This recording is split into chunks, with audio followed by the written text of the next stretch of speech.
સંકલનની બેઠક હતી, કયા કયા વિષયો પર ખાસ ચર્ચા કરવામાં આવી?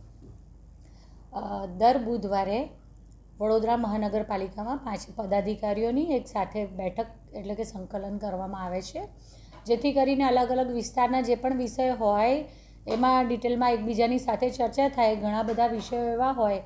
કે જેમાં બધા 5 લોકો પોતપોતાના વિચાર રજૂ કરે અને એમાંથી બેસ્ટ આપણે કોઈક જે પણ નિર્ણય લેવો હોય એ દિશામાં પણ કામગીરી થાય. તાજેતરમાં આગામી સમયમાં જ્યારે આપણી કલા અને સંસ્કૃતિની નગરી છે અને ભારતીય પરંપરા મુજબ ધાર્મિક તહેવારોનું પણ આગમન થઈ રહ્યું છે, ત્યારે આવનારા દશામાના તહેવારમાં દર વર્ષે દશામાના મૂર્તિના વિસર્જન માટે થોડા પ્રશ્નો ઊભા થતા હોય છે. તો એના માટે આપણે એ દશામાના મૂર્તિના વિસર્જન માટે આ વ્રત પૂરું થાય પછી 10મા દિવસે માતાજીના મૂર્તિનું વિસર્જન કોઈક જગ્યાએ જવારા કરતા હોય છે, તો આ જવારાનું વિસર્જન કરવાનું થતું હોય છે. તો ત્યારે જેવી રીતે ગણેશ વિસર્જનમાં આપણે કૃત્રિમ તળાવ દ્વારા જે કુદરતી તળાવો છે અને કુદરતી તળાવોમાં વસતી જળચર પ્રાણીઓ છે તેમને આ કૃત્રિમ રંગો અથવા કોઈપણ વસ્તુના કારણે નુકસાન ન થાય એટલે કે એક પર્યાવરણલક્ષી અભિગમ અપનાવવાની સાથે સાથે આપણે આવું કંઈક આયોજન કરી શકીએ કે કેમ એ માટે બેઠક કરી અને બની શકે તો આપણે આ કરવું જ છે એ દિશામાં અમે બધાએ મળી અને પોતાના વિચારો રજૂ કર્યા છે અને એ દિશામાં કામગીરી કરવાની અમે લોકોએ મન બનાવ્યું છે. એટલે હવે આ કારણ કે જ્યારે ગણેશ વિસર્જન હોય તો એ સેમ તળાવમાં એ કૃત્રિમ તળાવમાં આપણે માતા દશામાની મૂર્તિનું વિસર્જન જો કરીએ છીએ તો આ વસ્તુમાં બંને વસ્તુ જો એક જગ્યાએ કરીએ તો બહુ ટૂંકા ગાળામાં પાછળ ગણેશોત્સવ આવતો હોય છે, એટલે એના માટે કંઈક નવું આયોજન કરવું પડે તેમ છે. એટલે આ વિષયની અમે હજી ચર્ચા કરી છે. હવે એ દિશામાં જોઈએ છે કે પોસિબિલિટીઝ કેટલી છે અને આપણે શહેરીજનોને દૂર સુધી આ વિસર્જનમાં દશામાના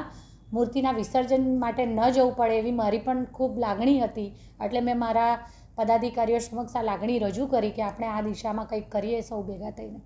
સાથે સાથે આગામી સમયમાં જે ગણેશોત્સવ આવી રહ્યો છે ત્યારે આ ગણેશોત્સવમાં હવે ઘણા બધા લોકો ઇકો ફ્રેન્ડલી મૂર્તિ દ્વારા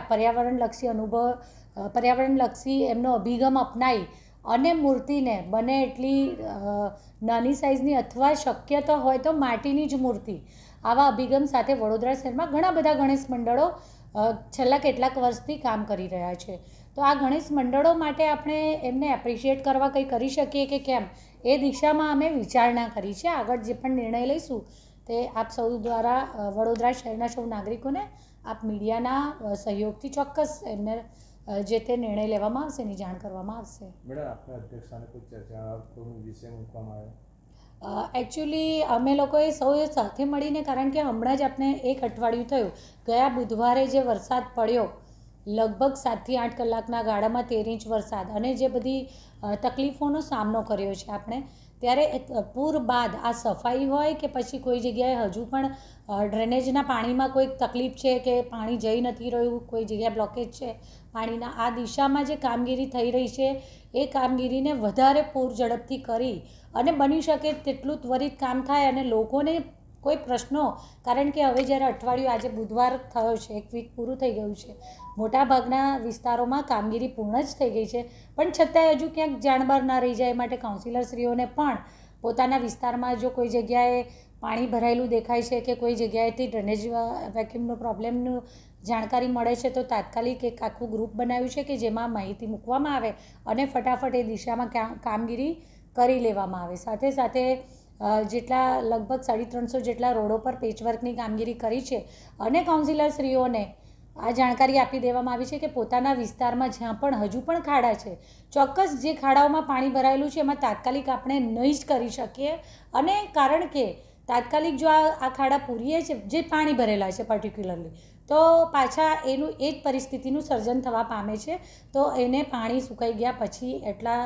સાઈડમાં રાખી, ધ્યાનમાં રાખી, સાથે સાથે અધિકારીઓને પણ સૂચના આપી દેવામાં આવી છે કે પોતાના જેટલો પણ વિસ્તાર આવે છે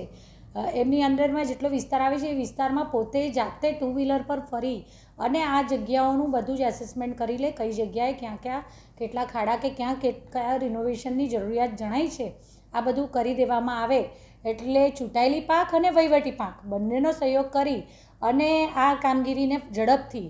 જે પણ જગ્યાએ જ્યાં ત્રુટીઓ છે એનું સુધારીને કમ્પ્લીટ કરી દેવામાં આવે. સાથે સાથે કેટલાક જાગૃત નાગરિકો દ્વારા પણ અમને અલગ અલગ કાઉન્સિલર હોય કે પછી પદાધિકારી હોય આ બધાને મેસેજ કરવામાં આવી રહ્યા છે. તો એ મેસેજોને પણ ફટાફટ ફોરવર્ડ કરી અને બની શકે એટલી ઝડપથી આ સમસ્યાનું નિવારણ કરવાની દિશામાં કેવી રીતે આપણે હજુ પણ વધારે આપણા એફર્ટ્સ મૂકીએ એની પણ ચર્ચા કરવામાં આવી.